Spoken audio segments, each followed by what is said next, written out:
நான் இப்போ இந்த உதவி செய்ய வந்தேன் நானே. இப்போ 2 வீடியோவும் இல்லை, ஒரு வீடியோ செஞ்ச உடனே இவ்வளவு வஞ்சங்களை வச்சுக்கொண்டு நீங்கள் வாழ்றீங்களேடா. இந்த வாய்ஸ் ஆஃப் அனுசன், ஆர்ஜி தமிழா, இவங்களுக்குலாம் எவ்வளோ பெரிய பிரச்சனையாக இருக்குது. எஸ்கே வ்ளாக்ஸுக்கு சப்போர்ட்.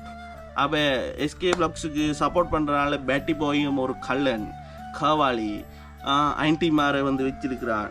காவாளி, கள்ளன், காசை களவெடுக்கிறான். புலம்பெயர் தமிழர்கள் காசுகளை எடுக்கிறான். ஏனென்றால் பேட்டி பாய் எஸ்கே வ்ளாக்ஸோட சப்போர்ட்டர்.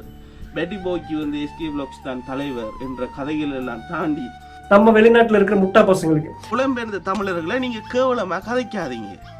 அவன் ஒரு கால் வருது ஒரு புது நம்பர்லேருந்து.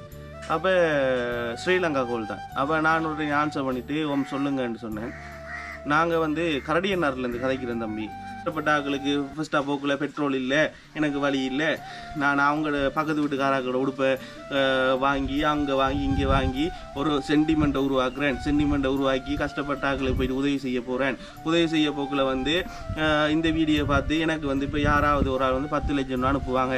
நம்மளோட மக்கள் கஷ்டப்படுறாங்க. அந்த கஷ்டத்தை பார்க்கறதுக்கு யாரோ ஒரு ஆள் போகிறாங்க, போய் அந்த உதவியை அந்த மக்களுக்கு எடுத்து கொடுக்குறாங்க. உங்களால் அந்த வேலை செய்ய எளிது இல்லையே. இந்த யூடியூப்பில் நீ காய்ச்சி இந்த வீடியோ போட்டிருக்கா, உனக்காக தான் இந்த கதை. அடுத்தது இருக்கிறதுலையே பெரிய ஒரு கவலையான ஒரு விஷயம் என்னென்னா, யூடியூபரை போட்டு மட்டம் தட்டுறியடா. இருக்கிற வீடியோ யூடியூப்பில் இல்லை, யூடியூப்லேருந்து தூக்கிட்டேன். என்ன காரணத்தினால தூக்கியிருக்கேன் என்றதை உங்களுக்கு சொல்லியிருக்கேன். இந்த வீடியோவில் வந்த பிரச்சனையும் உங்கள்கிட்ட சொல்லிட்டேன். எப்படி பிளான் பண்ணுறாங்கன்னு பாருங்களேன். அப்போ இப்படித்தானே கிருஷ்ணாவை நீங்கள் போட்டு வதைச்சிங்க, இப்படித்தானே கிருஷ்ணாவை போட்டு நீங்கள் இது செஞ்சீங்க.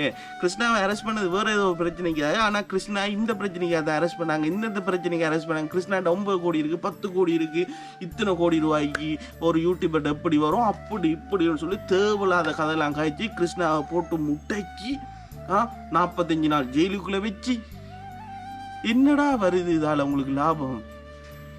என்ன இருக்கு இதால லாபம்? ஒரு லாபமும் இல்லை.